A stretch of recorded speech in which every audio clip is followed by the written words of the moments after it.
Hello fellow homesteaders. Today we are going to be talking more about our harvest right machine here and food preservation. How this fits into our food preservation style and what it is our food preservation outlets consist of. You know, there's not just one method, and some people have questions about which one we use when or why or how, and a lot of people who are just getting into it, like when we first started, wondered about the harvest right machine or the freeze drying process and what that looked like. You know, a few years ago, going back, we had some freeze dried meals, and just the convenience of them when we were out camping for a weekend or doing something with that, and all we needed to do was add a little bit of hot water and we had this wonderfully cooked food, whether that was a breakfast skillet or a dinner casserole or scrambled eggs or something else. So we began to look more into that, and as we found the harvest right machines, this model is the large harvest right. You know, there's small, medium, and large. That actually deals with the tray sizes and therefore how much more you can do, and you can look it up online when you're doing your research. But for us, you know, the large machine was the way to go. If you're going to get one, be able to do a decent amount of food all at one time, that left us choosing the large machine. Some friends that we've talked to before about our harvest right, one of their number one questions that they have after we're out somewhere talking to them is, well, can we see it? What does it look like? How easy is it to work? So we're about to pull some food here out of the harvest right. We've got some 5 trays actually of all the same. They're diced organic carrots. They were a bulk purchase actually from Azure Standard, so we didn't grow them, but we want to preserve food even if it's not the food we've grown in a different way. We don't want to tie up valuable freezer space necessarily with carrots, so we were freeze drying them. So we figured we'd show you the machine, but also show it to you in action. And people ask, well, how easy is it to use? They are simple. So let's get into our tour of the machine. Okay, so here on our machine, you can see our main display screen. Here it says our process is complete. So we've hit the warm trays button in order to bring the trays back into a temperature that you can handle with your bare hand rather than sub-zero. Here are an inside look of the door of our 5 trays of our diced carrots. As you can see right now, the door seal is pretty thick. This number here is how long it's been going, and so the process is now complete. We've got some options. We can hit no defrost, more dry time if we think it's not dry enough, or defrost. So up here we keep a record of the amount of cycles we've run the machine through, and we also keep a thermal gun so that we can go ahead and scan the trays and look for any kind of cold spots if we wish.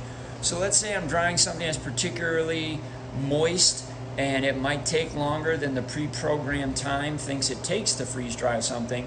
We can open this up, pull out our gun, and decide, gee, do we want to do an extra dry time, run a cycle, and then if so, the next time we do it, we can just automatically choose more dry time. And if we do that, it adds an extra 2 hours to it. So the machine itself has a drain valve on the side that we have coming down into a 5-gallon bucket. So right now that drain valve is in the closed position so that the machine could work and actually create this vacuum, which is what pulls this seal so tight. So now I need to go ahead and do something, so I am going to choose no defrost right now because I'm just going to let the machine naturally defrost. If I hit defrost, it will actually warm the machine, and that'll get rid of the ice buildup that's inside from all the moisture that was pulled out of the food. It'll get rid of that quicker, and we can get our next cycle of trays in here quicker.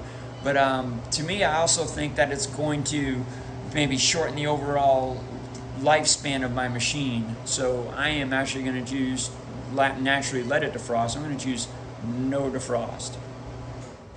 So now it is complete. So now in order to get this door open, I come over here, we open the drain valve, and you can hear that. That's actually not pressure being released, it's actually sucking air in, and that is allowing my seal now to get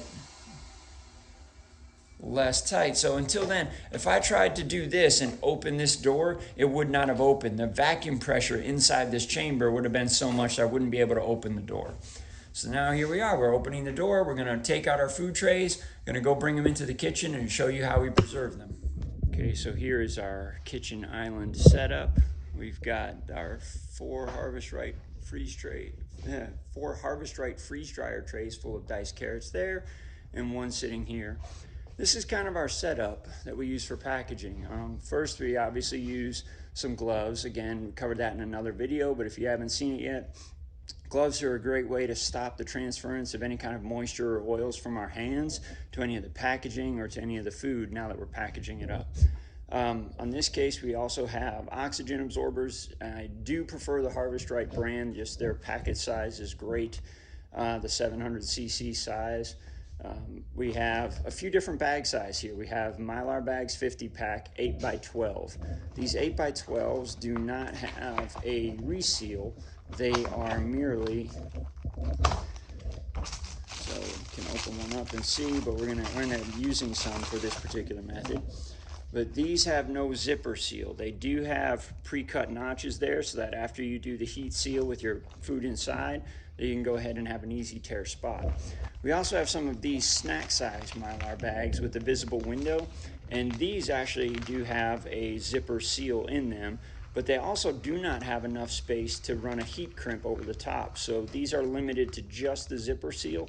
So we use these for a lot of snack packs for Ariella and things like that. These, the 1 gallon 10x14s, these are perhaps the greatest way of the packaging the bulks. It can hold a whole tray at a time or more. The bag is Mylar with the foil and then Mylar again. It has an expandable bottom so they actually stand up straight, and then they do have not only room up here to run the double seal with our heat crimp, but they also do have a reseal zipper right there so that if you open them up and you're only using a couple cups, you can reseal the bag without having to get out your crimper. Of course, we use a digital kitchen scale. That way we can get, especially some of the snack bag sizes, the same size or proportion going by weight of the bags. And then I put a tray here to work with, and then we have our heat sealer ready to go. Now, we're freeze dry preserving this method of these diced carrots we talked about because we want the freezer space. But what do you do with all of the other foods you have? Here's some sweet potatoes that we were able to harvest. There's some other veggies, and of course, America's favorite harvest, the eggs from all of our farms, right? So this is the gateway drug, y'all. And so that's how it all starts for most homesteaders. We get it. But we've got to preserve all these eggs. So there's a couple different ways of preserving. We talked about our Harvest Right and how good it is, but we also have plenty of canned food. We have plenty of food in the freezer, and there is no one perfect way to sit and do this, to harvest our food. If we freeze dried everything, what are we going to do? Over here, we actually have 3 boxes, a bushel, and then 1 1/9 bushels. For some reason, that extra 1/9. I guess it's like the baker's dozen with these. But we've got these boxes of apples to go ahead and preserve. What if we only had a freeze dryer? Then all we're going to do is have freeze-dried apples. Well, what if we only canned? Well, all we're going to have is some form of canned apple, whether that's pie filling or apple butter or apple sauce, but that's it. But we have, in our case, at our disposal, we have a freeze dryer, we have canning, so we can do those 3 things that we mentioned with the canning and more. And we also have a dehydrator, so we can make bags of dehydrated apple chips, which Ariel loves. So when it comes to us here at Honeysuckle Farm, we don't have a preferred method of it. We have many methods, and we like to use that because that increases what it is we can choose to do with it once it's done. One of the methods that Tina actually worked on this year for preserving our eggs, we do have eggs that are freeze-dried scrambled. We have eggs that are freeze-dried raw, but now she's actually doing this too, which is water glassing.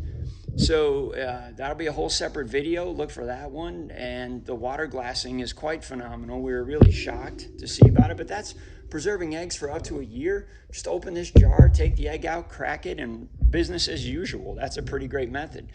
She's also freezed them before in some silicone muffin cups and then broken those apart in bags. So now we have individual egg portions all ready to go that way. So now we're going to go ahead and do some of the packaging up here of our freeze-dried carrots. So I'm going to start with a couple of different forms of the freeze-dried carrots. We are going to take and fill up the bulk bags, I think, first. So Ariella is my camerawoman this morning. Say hello. There you we go. So we are going to open up one of our 1 gallon bags. Go ahead and take, if you feel these, Ariel, would you like to be my guinea pig? Try one of these freeze-dried carrots. There you go. Let the audience at home know what you think. That was a thumbs up for those of you who are so close to the camera you couldn't see it. Oh yeah. So now we've got a couple ways we can put these in here. Now you can obviously take the whole tray and scoop as many down as possible. We've used spatulas before, I've used spoons before, all that with a gloved hand. I actually just prefer using the hand. So, there it goes, there to catch the ones that fall out of the tray.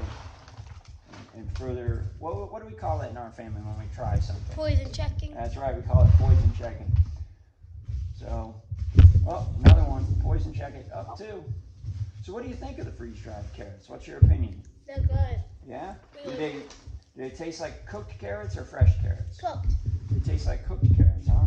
But they're not. They've never been cooked. So that's a pretty neat thing. So, we take all these, no, do not put your fingers in there. You'll get oils all over everything.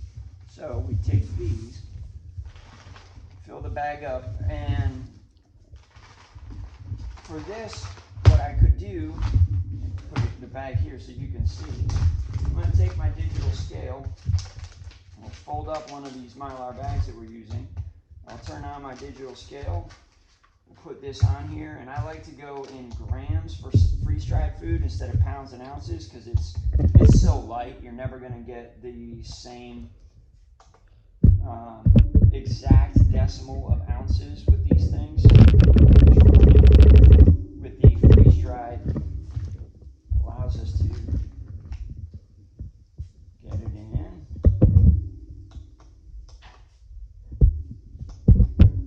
Grams. So now we're in grams.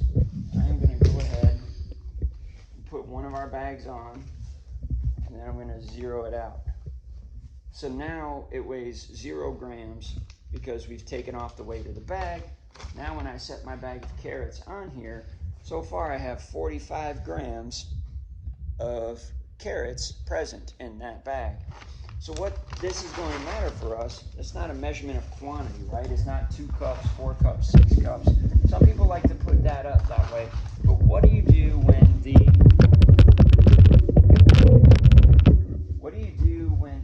carrots then you can measure when you're cooking by the cup, but what we want to be able to achieve is a way to get the exact same amount of carrots in each package, and that's why I'm going by weight. You know, when you buy stuff at the store, it's not by the size of the box, it's the size of the bag. It doesn't even say it contains 2 cups of carrots. They always say it contains X amount of weight. So that's why we're doing it in grams. Go ahead and get this packaged up.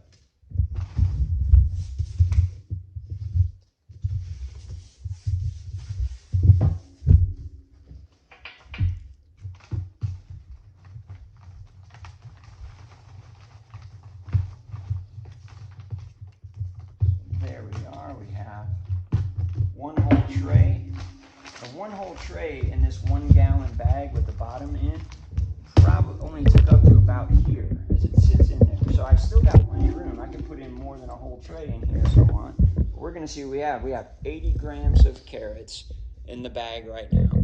So I'm going to go ahead and bump that up. We're going to make it 100 grams and be able to use more carrots, kind of make more efficient use of that space. Now, I know what you're thinking.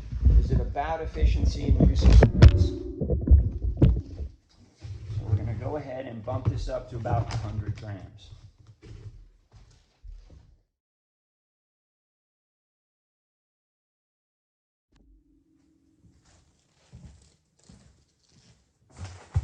Okay, now we've got 2 of them filled to 100 grams. So now, I think I'm going to hold off on these 1 gallon ones. And these 100 gram ones, if I had to guess, have at least 4 cups of the diced carrots in them. So those are going to be good for bulk things, if we had bulk recipes we want to make in a single day or something to that. So now I'm going to go ahead and zero out my scale with one of these little bags on it, which by the way weigh 3 grams.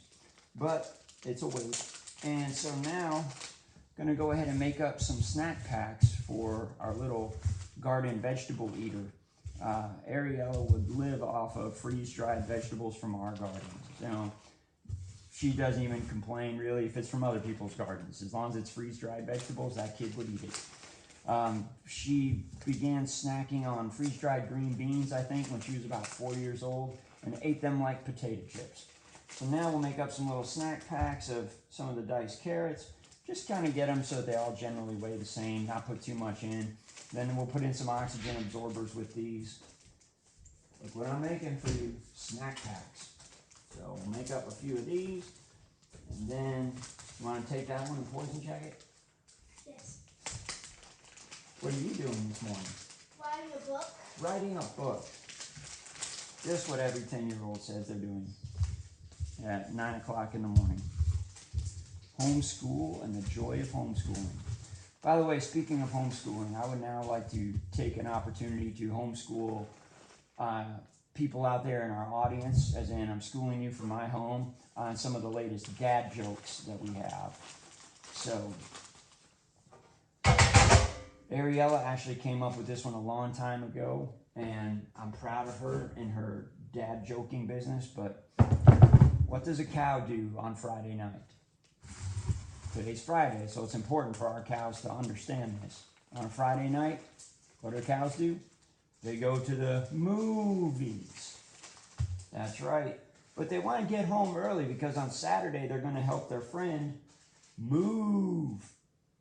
I know. So running 8-gram snack packs fills that up. We'll throw in some oxygen absorbers. For right now, I'm just going to kind of close these up a little bit.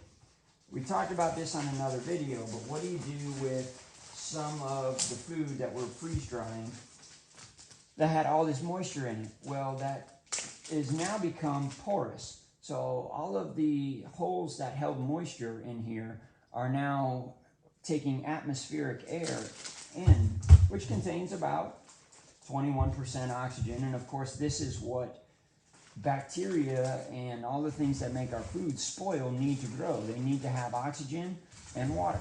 So we're freeze drying them to remove the water, and then we put oxygen absorbers in the pack, and that removes the oxygen. That's actually the method of preserving that allows this to function for us to not have spoiled food when we go to open it and eat it.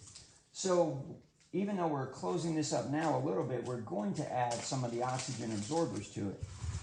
When we add the oxygen absorbers, though, we're going to do that all at one time. We're going to have all of our bags filled and ready to go. We're going to open our oxygen absorber packet. We're going to place the oxygen absorbers and everything. Then the next thing we're going to do is close that packet of oxygen absorbers right away, because we don't want them soaking up oxygen during this time, and therefore reducing how effective they're going to be when they're inside the bag. So we'll get all of our bags filled, then we'll get all of our oxygen absorbers put in, then we're going to bring them over here to the crimper, and we're going to seal them up, lickety-split, every one of them. And that's basically our method for freeze drying and why we're packaging them this way. You know, there's a lot of different use for diced carrots. As we said, there's the snack pack for kids, there's the bulk casseroles. Now I'm going to actually take a few of these bags. They're a little bit smaller, easier to store, and they are just 8x12s. And with a couple of these, what I'm going to do is go ahead and take what it is we would normally use if we were making a singular casserole with something, or just boiled carrots for a side item, maybe to go with some of our meal. So with that, I might just go ahead, I'm going to get a measurement.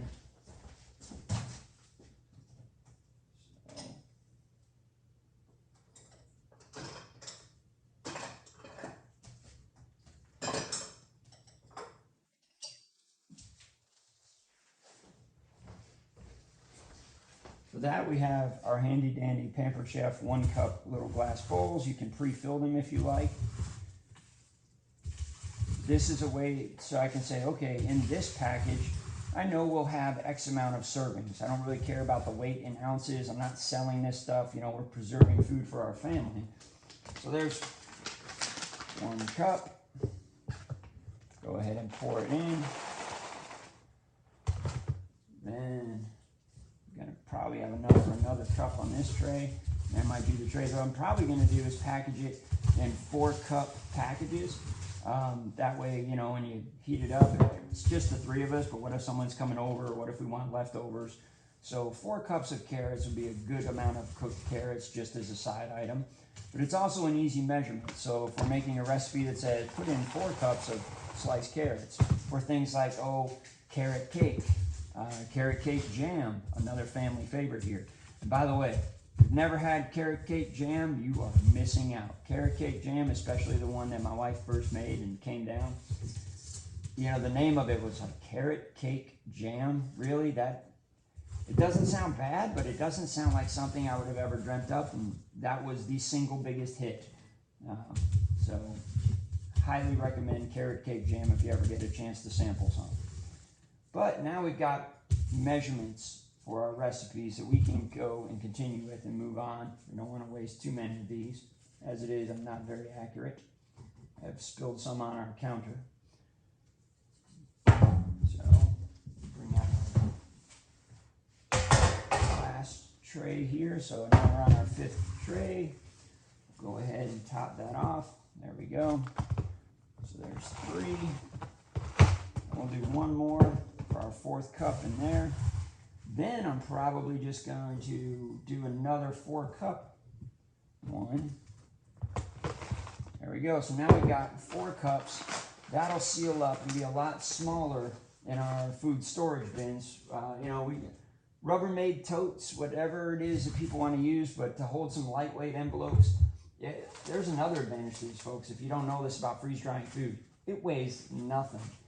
These were 5-pound boxes at least of the diced carrots that we got, and I don't know if the whole thing now even weighs a pound. It's incredibly light once you freeze dry food, therefore making it a lot easier to carry around if you're going camping, if you're going hiking.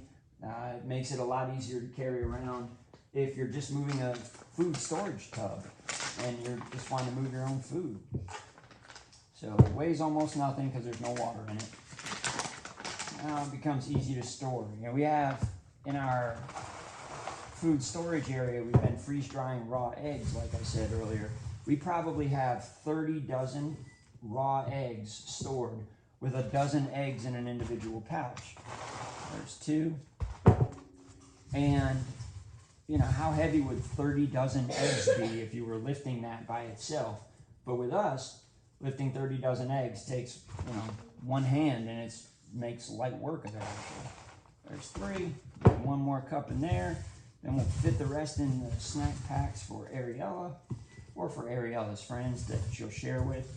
I know one of her favorites we also do in the snack packs is freeze-dried bananas. And that's a big hit at her homeschool co-op that she goes to. So there's 4.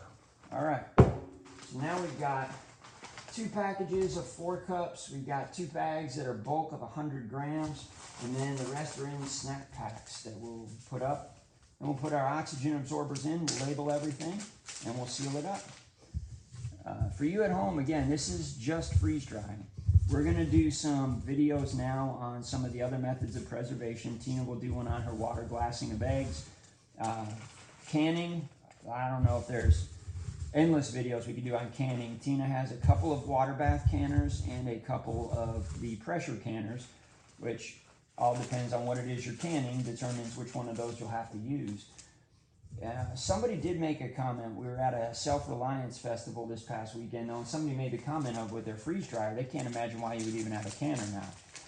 Well, on Tina's homemade sourdough bread, lightly toasted on a chilly fall morning with butter and jam. I don't want to put freeze-dried jam on there. I want to put canned jam, you know, just regular jam onto my sourdough bread. So again, every method of food preservation has its place, and it's just another tool in our tool belt to go ahead and preserve our food for our families and to put up our harvest and to not waste it. Again, you really shouldn't be wasting. You know, we keep a food scrap bucket in our kitchen. That food scrap turns around and feeds chickens, it feeds pigs. It's wonderful to use. Everything eventually becomes food. So why throw it in the trash? So in this case though, what we're going to do now is preserve our carrots this way. I'm sure you'll see a video real soon on our apples because we've got tons of different ways we can preserve those. By the way, one of my favorite recipes that Tina makes with apples happens to be a thing she makes called apple dump cake. It is absolutely phenomenal. I love it. So when we were going over the different things we could do with our apples, how many of them, are we going to freeze dry and for what? How are we going to can them? What recipes are we going to make to can? That was my insistence. I said, well, no matter what, we have to set some aside and make some as apple dump cake filling. She's like, Chris, that's just apple pie filling, and then I use it to make the dump cake. Well, then let's call it apple dump cake filling, and you can use it to make apple pies. That's my dad perspective on it. You all are welcome. Sharing, again, further enlightenment to dad, senses of humor and thought processes. So we'll set our bags aside. It's going to go ahead and get out our oxygen absorbers. If you haven't yet seen these, again, I love this size. The 700cc size oxygen absorber. It's about 2 fingers wide and about 2 fingers long, each absorber. And what that does is minimize the amount I've got to drop into these big bags. That makes it a lot easier later because when you're opening them up, if you want to add water to these bags, you're dumping these bags in a pot. Before you do that, you want to get these oxygen absorbers out because you don't want to cook them or boil them. So getting them out and playing that game of, find the oxygen absorber, it's a lot easier when there's only one big one instead of 4 or 5 or 6 of them that are the size of the salt packets that you get at a fast food restaurant. The oxygen absorbers from Harvest Right, also the thing I like about them is they vacuum pack them just 10 in a package. So I don't have this big bag of 300 plus oxygen absorbers so that every time I have to cut it open and take out a few, I reseal it. Every time I do that, I expose the other 290 oxygen absorbers that I didn't use to oxygen. Whereas in this case with Harvest Right, because they're in packages of 10, we don't have to worry. It only exposes the ones we open. So they come with a pink oxygen absorber indicator. So this pink says that there's no oxygen in here, so they've been doing their job. This is one that I opened. And you'll see today when I open it, this will turn gray once I open it and it's exposed to oxygen. So right now I can tell you that even though I opened this already and took 8 of them out and there's only 2 left in here, the 2 in here are doing their job and they're not yet spent because it completely removed the oxygen from the environment inside that bag. So we're going to go ahead and I have snack packs ready to go. I've got 1, 2, 3, 4, 5, and then I've got 6, 7, 8, 9. So am I going to open this pack of 2 that we know is still sealed and this pack of 10 to get my 9 oxygen absorbers? No. We're going to leave that one sealed up for the next time I need to, since we know it worked. Then I'm going to take this, we'll go ahead and open up this package of 10, we'll drop an oxygen absorber into everything, and then we will immediately get this package resealed. So as I get these out too, the important thing, okay, I'm dropping one into this bag, the big bag, I'm dropping one into here, dropping one into both of these. I want to get these bags sealed up as quickly as possible because now my oxygen absorbers have started the clock ticking on what they can handle. You can already see this oxygen absorber indicator is already turning a grayish pink, almost like a brown gray, and pretty soon it'll be completely gray. But once I seal this back up, it should turn pink again if the oxygen absorbers are still good, which is what we're going for. So in these snack packs, I go ahead and put them too. This is huge, guys. Just to be able to put in oxygen absorbers, it means it's completely going to, yes, we have freeze-dried food that has no oxygen, or excuse me, no water in it, or 90-something% of the water has been removed. Oxygen is getting in just as part of the atmosphere now because I'm not working in a vacuum chamber and scuba gear so I can breathe or anything else. I don't think I want to do that.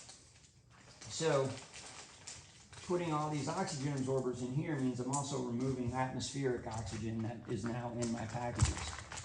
Oh, well, what if I am taking my freeze-dried packets of stuff, Chris, and I'm vacuum packing them or putting them in a vacuum chamber? Do I still need to add oxygen absorbers? How much of the oxygen do you think you actually got out in your vacuum chamber? See, it has now turned completely gray. And the answer is probably going to be less than 100% if you're honest with yourself. So as long as there's still going to be oxygen in there in some manner or fashion, what I would like to do is go ahead and ensure that the oxygen that is left in there is not absorbed by my food or the bacteria in the food. I want to make sure it's being absorbed by the oxygen absorber. So I would go ahead and put oxygen absorbers in everything, even if you vacuum pack them, no matter what you do to them. Oxygen absorbers cannot harm us trying to preserve our food, and it's a real cheap fail-safe. So therefore, I put oxygen absorbers in everything. So again, I've sealed this one back up by itself. The indicator is now gray, not pink. And when later on, as that oxygen absorber absorbs any of the oxygen in its atmosphere in that bag, that will turn completely pink. So all of these seal bags now with just the Ziploc seal, there's due to this hole that's being punched for a retail spot, there isn't enough room to get a really good heat seal. Again, I could do one below the zipper, but that kind of defeats the purpose of the zip seal. So these I'm just going to ensure are sealed up. Now all these snack packs are sealed up and ready to go. Those are done. I'm going to start with these 2 bags of the bulk. These are 100 grams. I'm going to fold it a little bit to try and get as much air out of it as I can. Go ahead and close my zipper seal. Then I'm going to go ahead and put in my crimp seal. Now for this, I use, to seal the plastic back up on the oxygen absorbers, I go ahead and I set my settings on 4. And then when I'm doing Mylar, at least the heavy duty stuff, I go for 7 or 8. And again, in case I'm doing this with other people, I just go ahead and put a label there from a label maker so that the settings are there and everybody can remember them. Go ahead now, and I got this cranked up to 7. Go ahead and put in 1 seal. Light is off. Now I'm going to go ahead and put in a 2nd seal. Again, I double seal all the ends of my bags, even though they have zippers on them. The double seal ensures that if there was a spot that was maybe too narrow or food debris got through, that this would go ahead and take over. Double seal. So we'll do this one. So that wraps up our freeze-dry packaging of our diced carrots and some of the intro lesson to the different preservation methods that are out there. Again, look for more videos from us on all these different preservation methods. Our apples are probably going to be next. But until then, you guys have a great day. Honeysuckle Farm, don't forget to like and subscribe. Hit the bell notification, and please leave us a comment. Guys, thank you. For those of you we know and have met already that are leaving these comments, it brightens our heart to see them from you. I know we know you guys, but thank you so much anyway. And for those we haven't yet met, thank you again. Your comments are really helpful and interesting. And let's get this this homestead environment just really working together and make it a communal learning. Thank you again, and until the next time, everybody, keep growing.